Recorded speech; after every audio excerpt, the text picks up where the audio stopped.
தேவையான பேருந்து ஏற்பாடுகளை சிறப்பாக செய்வதற்கு மாண்புமிகு தமிழ்நாடு முதலமைச்சர் அவர்கள் உத்தரவிட்டபடி இன்றைக்கு இந்த சிறப்பு கூட்டம் நடைபெற்றது. போக்குவரத்துறை செயலாளர் அவர்கள் தலைமையில் போக்குவரத்துறை ஆணையர், சென்னை மாநகர போக்குவரத்து கழக மேலாண் இயக்குனர், மற்ற போக்குவரத்து கழகங்களின் மேலாண் இயக்குநர்கள் என்று போக்குவரத்துறை சார்ந்தவர்கள் அல்லாமல் காவல்துறை உயர் அலுவலர்கள், நெடுஞ்சாலைத்துறை உயர் அலுவலர்கள் மற்றும் சிஎம்டிஏ உயர் அலுவலர்கள் என்று பல்வேறு துறையை சேர்ந்த அலுவலர்களோடு விவாதிக்கப்பட்டு இந்த ஏற்பாடுகளின் போது தேவையான முன்னேற்பாடுகளை செய்வதற்கும் ஏற்கனவே சந்தித்த சில இடையூறுகளை எப்படி நீக்குவது என்பது குறித்தும் விவாதிக்கப்பட்டது. இந்த தீபாவளி திருநாள் வருகின்ற 20ஆம் தேதி திங்கட்கிழமை அன்றைக்கு மக்கள் கொண்டாட இருக்கின்ற சூழலில் அதற்கு முன்பாக 16ஆம் தேதியிலிருந்து 19ஆம் தேதி வரை சிறப்பு பேருந்துகள் இயக்கப்பட இருக்கிறது.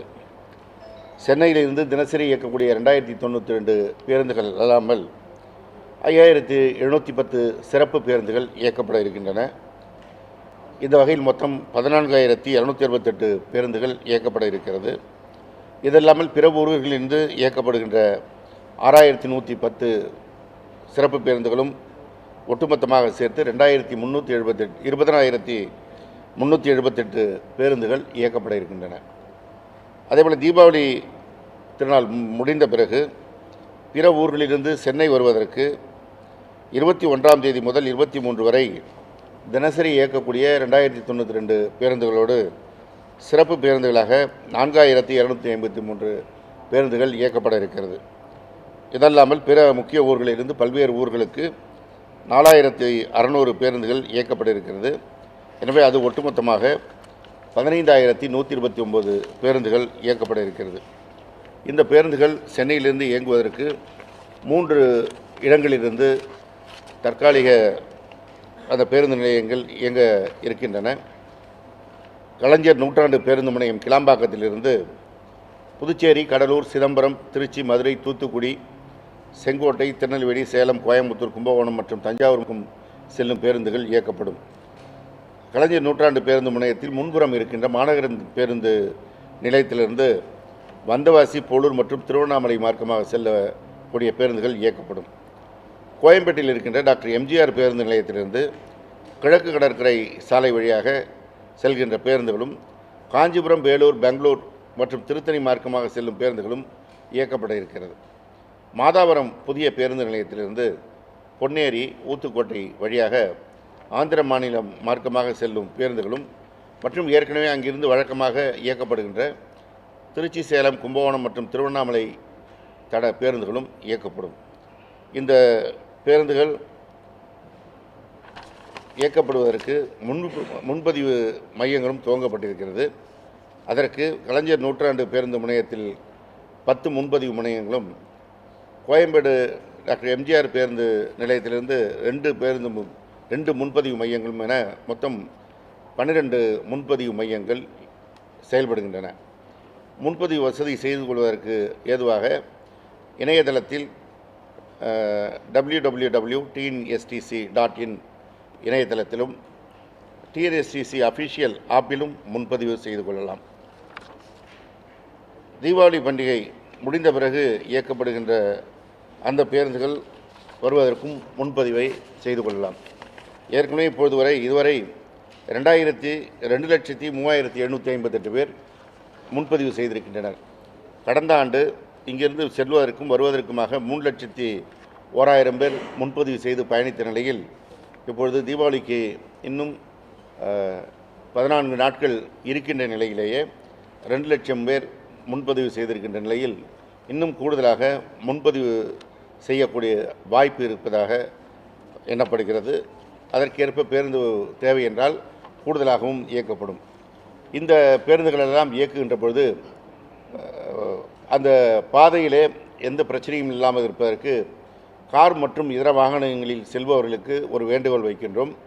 போக்குவரத்து நெரிசலை தவிர்க்கும் பொருட்டு தாம்பரம் பெருங்களத்தூர் வழியாக செல்வதை தவிர்த்து பழைய மாமல்லபுரம் சாலை OMR, கேளம்பாக்கம், திருப்போரூர், செங்கல்பட்டு வழியாக அல்லது வண்டலூர் வெளிச்சுற்று சாலை வழியாக கேளம்பாக்கம், திருப்போரூர், செங்கல்பட்டு சாலை வழியாக செல்கின்ற பொழுது பேருந்தில் பயணிப்பவர்களுக்கு இடைஞ்சல் இல்லாமலும் இருக்கும், கார்களில் செல்பவர்களும் போக்குவரத்து நெரிசலில் சிக்காமல் செல்வதற்கும் வசதியாக இருக்கும்.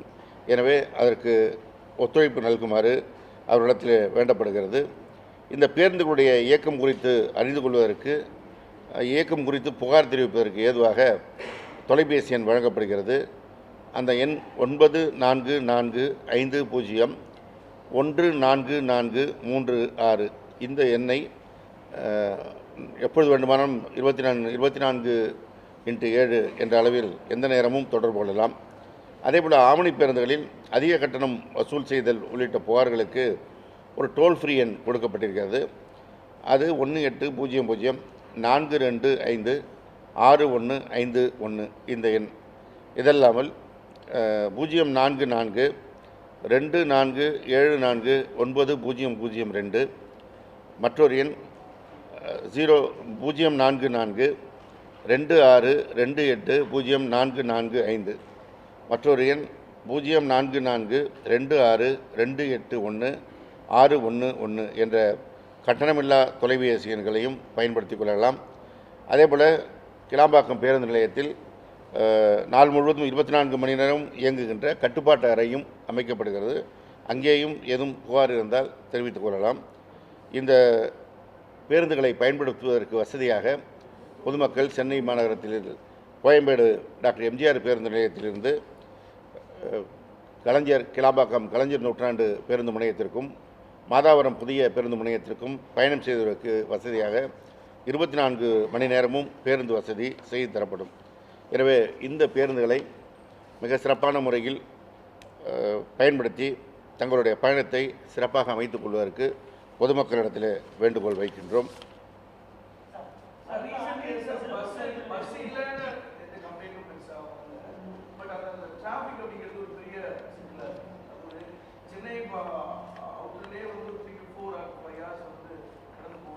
இல்லை, டிராஃபிக்ங்கிறது வந்து அதிக வாகனங்கள், தனியார் வாகனங்களில் செல்கின்ற போது அது தவிர்க்க முடியாது இருக்குது.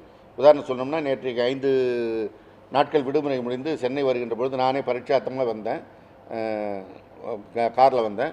வழக்கமாக வர்றதுக்கு உளுந்தூர்பேட்டையிலேருந்து சென்னை வருவதற்கு பயணிக்கிற நேரத்தை விட கிட்டத்தட்ட 2 மணி நேரத்துக்கு மேலே கூடுதலாக பயணிக்க வேண்டிய சூழல் வந்தது. அப்போ நான் நேரடியாக பார்த்த சில சங்கங்களை இப்பொழுது துறை சார்ந்த அலுவலர்கள் தெரிஞ்சிருக்கோம். நெடுஞ்சாலைத்துறை அலுவலர்கிட்ட சில பராமரிப்பு பணிகளை இதுபோன்ற நாட்களில் வைத்துக்கொள்ள வேண்டாம் என்று தெரிவித்திருக்கிறோம். அதேபோல் காவல்துறையினரிடத்தில் பயணிகள் பயணிக்கின்ற வாகனங்கள் தவிர்த்து கனரக வாகனங்கள் நேற்றைக்கு இயக்கப்பட்டது. நானே பார்த்தேன். உடனடியாக விழுப்புரம் மாவட்ட காவல் கண்காணிப்பாளர்கிட்ட பேசி அதை தவிர்ப்பதற்கான நடவடிக்கை சொன்னோம். அதுபோல் இந்த நேரத்தில் அந்த பெருகிற வாகனங்கள் போகாமல் தவிர்ப்பதற்கான நடவடிக்கை எடுக்கவும் கேட்டுக்கொண்டிருக்கிறோம்.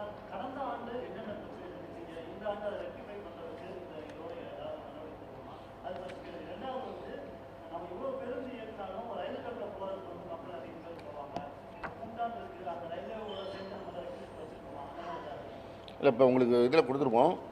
கூடுதல் சிறப்பு ரயில்களை இயக்குவதற்கு நம்முடைய தமிழ்நாடு அரசு போக்குவரத்துறை சார்பாக ரயில்வே துறைக்கு கடிதம் அனுப்பப்பட்டிருக்கிறது.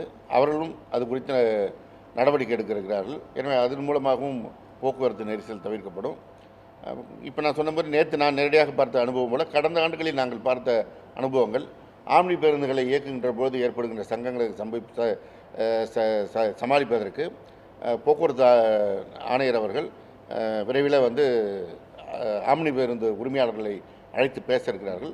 அப்பொழுது காவல்துறை சார்பாகவும் கலந்து கொள்ள இருக்கிறார்கள். எனவே அதன் மூலமாக ஏற்கனவே இந்த கடந்த 5 நாட்கள் கடந்த தீபாவளி பொங்கல் போது சந்தித்த சங்கடங்களை சொல்லி தீர்ப்பதற்கு நடவடிக்கை எடுக்கப்படும்.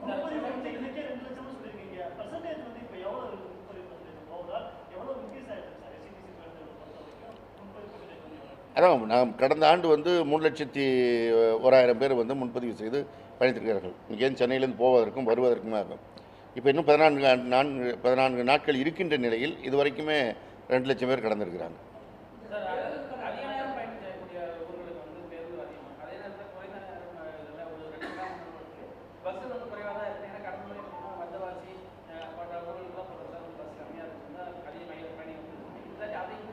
இல்லை அதான் நீங்கள் போன முறையை விட நாங்கள் வந்து இப்போ இந்த போன ஆண்டு பரீட்சார்த்தமாக தனியார் பேருந்துகளை வாடகைக்கு எடுத்து ஓட்டுற நடவடிக்கை துவங்கி இருக்கிறோம்ல, அது பார்த்திங்கன்னா விழுப்புரம் போக்குவரத்து கழகத்திற்கு உட்பட்ட பகுதி தான் நீங்கள் சொல்கிற பகுதி. இங்கேருந்து திண்டிவனமோ செங்கல்பட்டு இந்த பகுதிகளுக்கான பேருந்துகள் முதல்ல வந்து சிறப்பு பேருந்து இயக்குகின்ற பொழுது அங்கே உள் வழித்தடங்களில் அதிக போக்குவரத்து நெரிசல் இல்லாத செறிவு இல்லாத பேருந்துகளை எடுத்து தான் சிறப்பு பேருந்துகளாக இயக்குகின்ற வழக்கம் இருந்தது. அதை தவிர்த்து அங்கேயே அந்த பேருந்துகள் இயங்குகின்ற வகையில் தான் இந்த தனியார் பேருந்துகளை வாடகைக்கு எடுத்து இயக்குகின்ற நடவடிக்கை துவங்கப்பட்டது. அது பரிச்சார்த்த முறையில் வெற்றிகரமாக நடந்திருக்கிறதுனால இந்த வருஷம் இன்னும் கூடுதல் பேருந்துகளை எடுத்து இயக்க இருக்கிறோம். அதனால் மற்ற இடங்களில் இயங்கிய பேருந்துகளை எடுக்கின்ற பிரச்சனை வராது. எனவே அந்த பிரச்சனை இல்லாமல் தவிர்க்கப்படும். இப்போ இந்த பூஜை நாட்கள் ஆயுத பூஜை சரஸ்வதி இந்த இதில் வந்து 300 பேருந்துகள் இயக்கப்பட்டது. அதனால் இன்னும் கூடுதலாகவே இயக்குவதற்கு நடவடிக்கை எடுக்கப்படும்.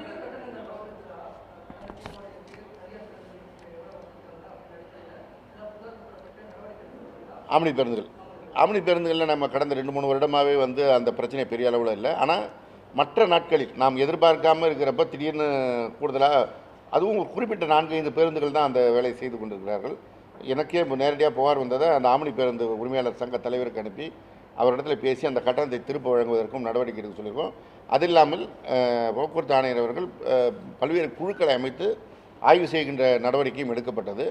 இப்போ இன்னும் சொல்லப்போனால் காவல்துறை சார்பாக ஒரு வேண்டுகோள் வச்சாங்க. பரனூர் டோல்கேட்டில் வந்து நீங்கள் நிறுத்தி ஆய்வு பண்ணுவேன்னா, அதனால் அங்கே வந்து டிராஃபிக் ஆகுது, இன்னும் வேறு இடத்துலையும் நிறுத்தி நீங்கள் ஆய்வு பண்ணுங்கன்னு. இப்போ ஆய்வு நடப்பதனால தான் அவங்க காவல்துறை சார்பாக அந்த வேண்டுகோள் வைக்கப்பட்டது.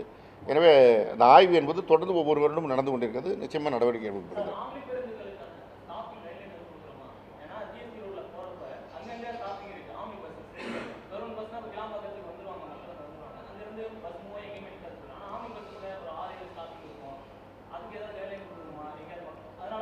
இல்லை அப்போ நீங்கள் வந்து இது வந்து நீதிமன்றம் அவங்களுக்கு 2 இடத்துல நிறுத்தணும்னு சொல்லியிருக்காங்க. சில நேரங்களில் வந்து பயணிகள் அங்கங்கே நிறுத்துக்கும் போது அவங்க நிறுத்தி ஏற்றுகின்ற சூழலும் இருக்கிறது. இது போன்ற விடுமுறை நாட்களில் வந்து பொதுமக்களுக்கான பாதிப்பாகவும் இருக்குது. பொதுமக்கள் சில இடத்துல அவர்களாக நின்று கொண்டு அந்த இடத்துல ஏறுகின்ற காட்சியும் பார்த்துருக்கோம். அதை குறைப்பதற்கு இப்போது நாங்கள் இந்த கூட்டத்தில் பேச இருக்கிறோம். அது வந்து ஒவ்வொரு குறிப்பிட்ட பகுதிக்கும் ஒவ்வொரு போக்குவரத்து கழகம், விழுப்புரம் போக்குவரத்து கழகம், கும்பகோணம் போக்குவரத்து கழகம்னு இவங்களுக்கு இப்போ ஒதுக்கி கொடுத்துருக்கோம். இன்றைக்கி கூட்டத்தில் அந்த ஏரியாவில் பிரேக் டவுன் நடந்தால் இவங்க உடனே அங்கேயே வண்டி அவங்க அந்த குறிப்பிட்ட பகுதியில் உடனடியாக போய் அந்த பிரேக் டவுனை அட்டன் பண்ணுறதுக்கான ஏற்பாடு பண்ணிருக்கோம். பெட்ரோலும் போட்டு இது வரைக்கும் பெட்ரோல் இல்லாத போன வருடம் நாங்கள் ஒரு திட்டமிட்டு ஒவ்வொரு போக்குவரத்து கழகமும் பெட்ரோல் நம்ம போலீஸ் போட்டுறது இல்லாமல் நம்முடைய போக்குவரத்து கழகத்துடைய பெட்ரோல் போட்டு வழியில் எங்கேயா இருந்தாலும் உடனே தகவல் சொல்லி ஏற்பாடு பண்ணோம். அது இல்லாமல் பிரேக் டவுன் அட்டன் பண்ணுறதுக்கும் அவங்க இருப்பாங்க. இந்த பெட்ரோல் வாகனங்கள் போய் அவங்களுக்கு சொன்னாங்கன்னா அவங்க போய் பிரேக் டவுன் அட்டன் பண்ணுவாங்க.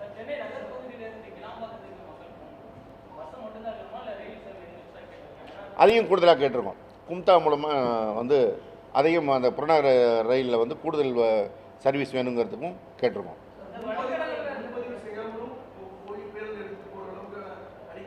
இருக்குது. அதனால தான் நீங்கள் இந்த தனியார் ஒப்பந்த வாகனங்களும் சேர்த்து வச்சிருக்கிறது காரணம் முன்பதிவு இல்லாத பயணிகளும் பயணிப்பதற்கு தான். ஏற்கனவே நான் வந்து 2-3 தடவை நான் திடீர் செக்கப் போய் பார்த்துட்டு தான் இருக்கிறோம்.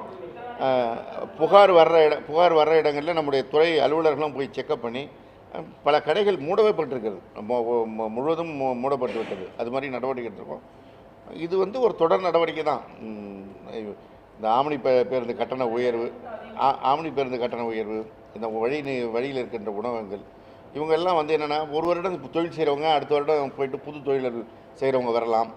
இல்லை ஏற்கனவே தப்பு பண்ணவங்களே திருப்பி தப்பு செய்கிறது. அதனால் நடவடிக்கை என்பது தொடர்ந்து எடுத்துக்கொள்ளப்பட்டது. இல்லையே,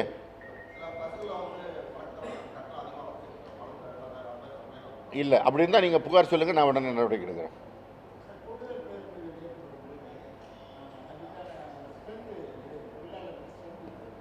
இருக்குது நம்மள்ட்ட எவ்வளோ பேருந்தோ அதுக்கான ஸ்ட்ரென்த் இருக்கும்ல. வருடம் நம்ம இயக்குகின்ற கூடுதல் பேருந்துகள் தான். அதனால் அதெல்லாம் பிரச்சனை இல்லை.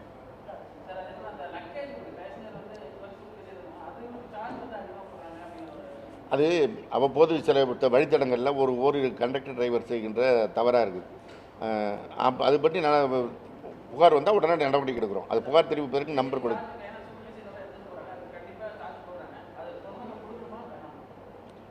அதாவது குறிப்பிட்ட சில இதுக்கெல்லாம் வந்து தேவையில்லைன்னு இருக்குது. சில பேர் வந்து ஒரு கிரைண்டரையே வந்து கட்டப்பையில் வச்சு எடுத்துகிட்டு போய் அதுக்கு சார்ஜ் போடும்போது அதை கம்ப்ளைண்ட் பண்ணி கடைசியில் திறந்து பார்த்தா அதில் கிரைண்டர் இருந்ததுன்னு வருது. இது வந்து அங்கங்கே ஏற்படுகின்ற சிறு சிறு பிரச்சனைகள் சரி செய்யப்படும்.